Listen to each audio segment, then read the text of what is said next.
निष्ठा ऑनलाइन प्रशिक्षण में आपका हार्दिक स्वागत है। आज हम इस सत्र में गणित के शिक्षण शास्त्र के अंतर्गत प्राथमिक स्तर पर गणित में आकलन पर चर्चा करेंगे।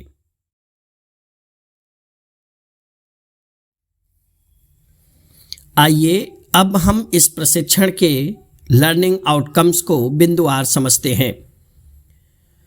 शिक्षक प्राथमिक स्तर पर गणित में आकलन की अवधारणा स्पष्ट कर लेता है। वह गणित में आकलन के विभिन्न तरीकों से परिचित होता है। साथ ही वह विभिन्न तकनीकियों को प्रयोग से अपने शिक्षण कौशल को और बेहतर बनाता है। शिक्षक अधिगम प्रतिफल के अनुरूप विभिन्न गतिविधियों का निर्माण कर लेता है और मौखिक, लिखित तथा व्यवहार में परिवर्तन के द्वारा वह प्राथमिक स्तर पर गणित में आकलन करने में समर्थ होता है। अब हम गणित के प्रकृति पर नजर डालते हैं। हम जानते हैं कि गणित की प्रकृति आगमनात्मक, निगमनात्मक तर्कों पर आधारित होता है, जिसका उपयोग गणितीय प्रस्ताव के सामान्यीकरण के लिए किया जा सकता है। और सबसे महत्वपूर्ण बिंदु यह है कि गणित के द्वारा हम अमूर्त अवधारणाओं को मूर्त रूप में निरूपित करते हैं तथा जीवन में विज्ञान और उनकी विभिन्न शाखाओं के अध्ययन में गणित का उपयोग किया जाता है।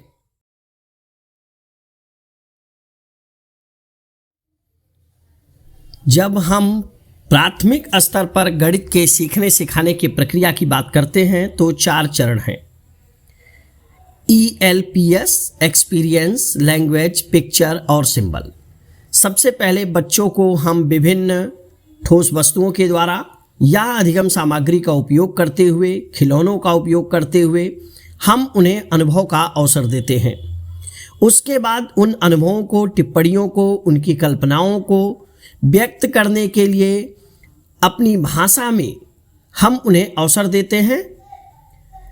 अनुभव और भाषा के बाद उन्हें हम चित्रों के माध्यम से उसी प्रकरण या उसी बिंदु पर अवसर प्रदान करते हैं।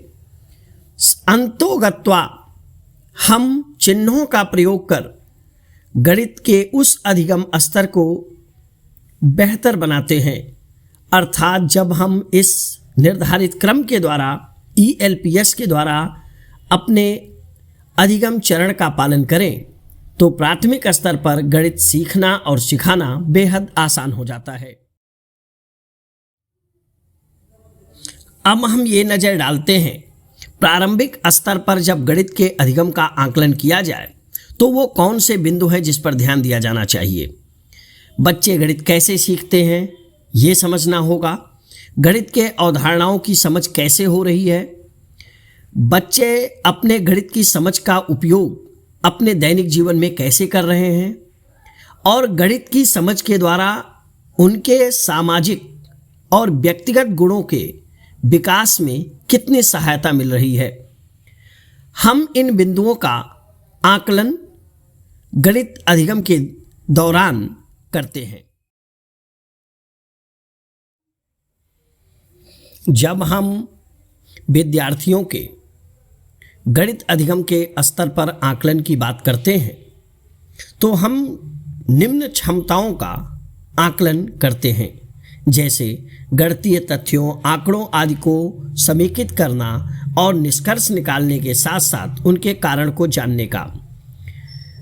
बच्चे विभिन्न संबंधों को गणित के रूप से समझ पाना, कथनों के सही या गलत होने का तर्क देना, अमूर्त चिंतन करना और गणित की विभिन्न शाखाओं में जैसे अंक गणित है, बीज गणित, ज्यामिति, आंकड़ों के प्रबंधन आदि की मूल संरचना को समझने में, अमूर्त और सामान्यीकरण से संबंधित समस्याओं से निपटने के विभिन्न तरीकों से परिचित होने में, साथ ही साथ दैनिक जीवन में गणित का उपयोग कर वह अपनी विभिन्न समस्याओं को कैसे हल करता है और सामूहिक गतिविधि, ग्रुप वर्क के द्वारा वह कैसे एक दूसरे का सहयोग और सहायता करता है।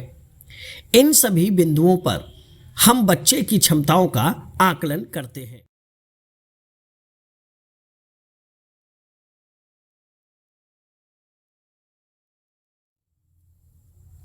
आइए अब हम कुछ अधिगम प्रतिफल उदाहरण के रूप में लेते हैं और देखते हैं कि कैसे हम विभिन्न गतिविधियों के द्वारा इसका आकलन आसानी से कर सकते हैं। पहला उदाहरण है, बच्चा कोण की अवधारणा को समझता है, समकोण, न्यून कोण, अधिक कोण में उन्हें वर्गीकृत करता है। इस अधिगम प्रतिफल के मूल्यांकन या आकलन के लिए हम बच्चों से घड़ी की दो सुइयों को अलग अलग समय पर देखने, उनके बीच में खुलने के स्थान का वर्णन करा सकते हैं। घड़ी के सुइयों के बीच बने हुए कोण का निरीक्षण करना और उन्हें व्यक्त करने के लिए भी हम उनसे कह सकते हैं। कुछ और गतिविधियां जैसे कैंची, प्रकार या दैनिक जीवन में अन्य कोई वस्तु जिनके बीच कोण बना हो, हम उन्हें उनको अपने शब्दों में उसका व्याख्या या वर्णन करने के लिए निर्देशित करें। कक्ष के दरवाजे के खुलने और बंद होने के दौरान जो कोण बनते हैं उनको वर्णन करने के लिए कह सकते हैं।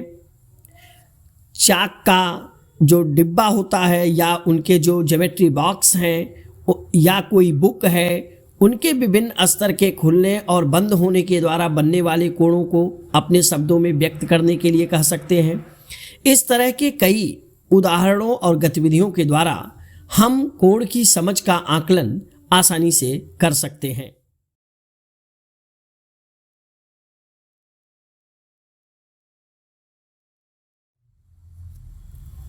अब हम एक और उदाहरण लेते हैं अधिगम प्रतिफल का।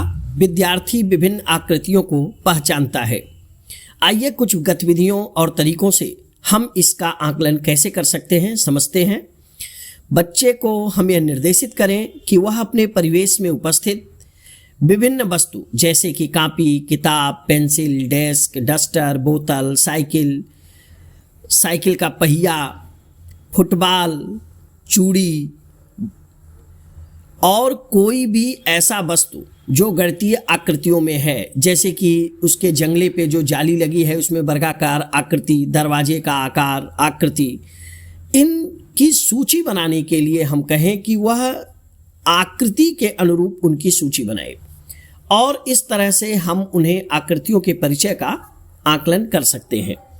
एक और गतिविधि हम बच्चे से करा सकते हैं, जैसे हम बच्चे को निर्देशित करें कि वह अपने जानकारी में सब्जी की दुकान पर, फलों की दुकान पर विभिन्न फलों का जो है देखे और उनके नाम आकृति के अनुसार लिखे। जैसे सेव गोलाकार है, संतरा गोलाकार है या टमाटर गोलाकार है। अब गाजर है, मूली है, इनकी आकृति कैसी है, लौकी की आकृति कैसी है। तो विभिन्न उदाहरणों के द्वारा वह फल और सब्जी के साथ साथ गणितीय आकृति की जो पहचान है वह आसानी से करता है। इन गतिविधियों के द्वारा हम आकृति के अधिगम का आकलन आसानी से कर सकते हैं।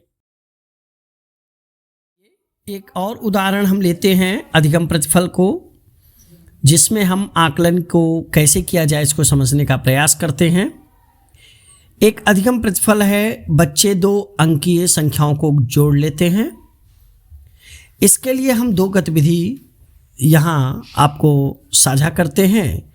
पहली गतिविधि है, 2 माचिस के डिब्बे लीजिए जिसमें कुछ तीलियाँ हों और दोनों माचिस के तीलियों को मिला दीजिए।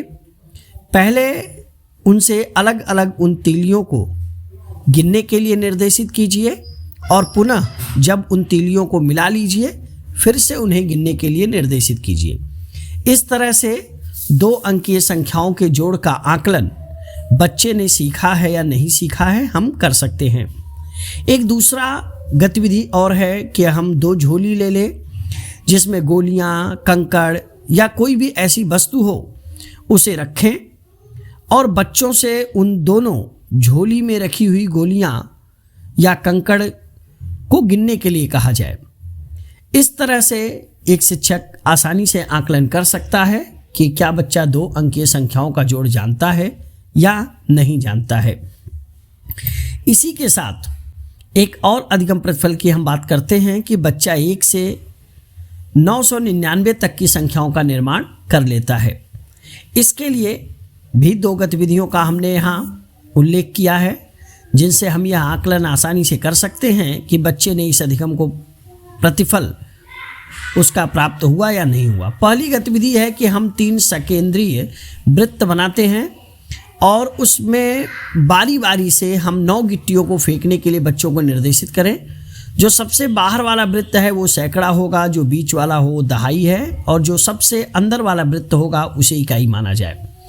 और हम बच्चे से जो गिट्टी है उन्हें गिनने के लिए कहें कि सैकड़े वाले गोले में कितना है, मध्य यानी दहाई वाले गोले में कितना है वृत्त में, और सबसे अंतिम वाले वृत्त में जो इकाई स्थान पर माना गया है उसमें कितने कंकड़ हैं। और इस तरह से वह संख्या निर्माण कराने के लिए उनको बोलता है, निर्देशित करता है और आकलन कर लेता है कि क्या बच्चा संख्या निर्माण कर पाता है या नहीं कर पाता है। एक और गतिविधि है जिसमें हम 0 से 9 तक की संख्याओं को लिखी हुई पर्चियां रखें और बच्चों से 3 बार एक पर्ची निकालने के निर्देशित करते हैं, और हम पाते हैं कि जो पर्चियां निकले उनसे बच्चा संख्या निर्माण करे। अगर बच्चा संख्या निर्माण करता है यानी संख्या निर्माण का अधिगम प्रतिफल वो प्राप्त कर चुका है। ऐसी ही विभिन्न गतिविधियां शिक्षक को बच्चे के अधिगम प्रतिफल का आकलन करने में सहायता करती हैं। अब एक महत्वपूर्ण बिंदु पर हम बात कर लेते हैं।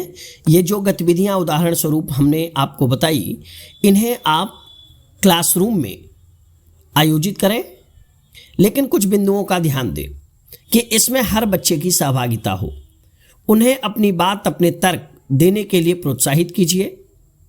ये ध्यान रहे कि हर बच्चे का अधिगम गति जो है, सीखने की उनकी गति अलग अलग होती है, इसलिए उन्हें नैसर्गिक रूप से सीखने के लिए, आगे बढ़ने के लिए उत्साह बढ़ाते रहें।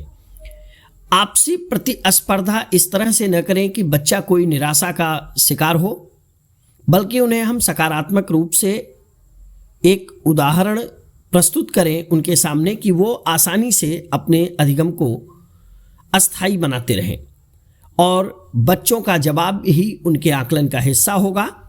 इस तरह से आप आकलन कर सकेंगे कि बच्चा क्या, कितना और कैसे सीख रहा है।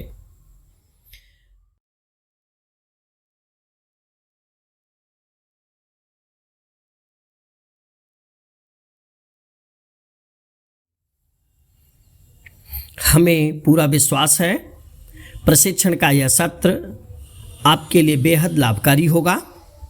अपना बहुमूल्य समय देने के लिए आपका बहुत बहुत धन्यवाद। Thank you.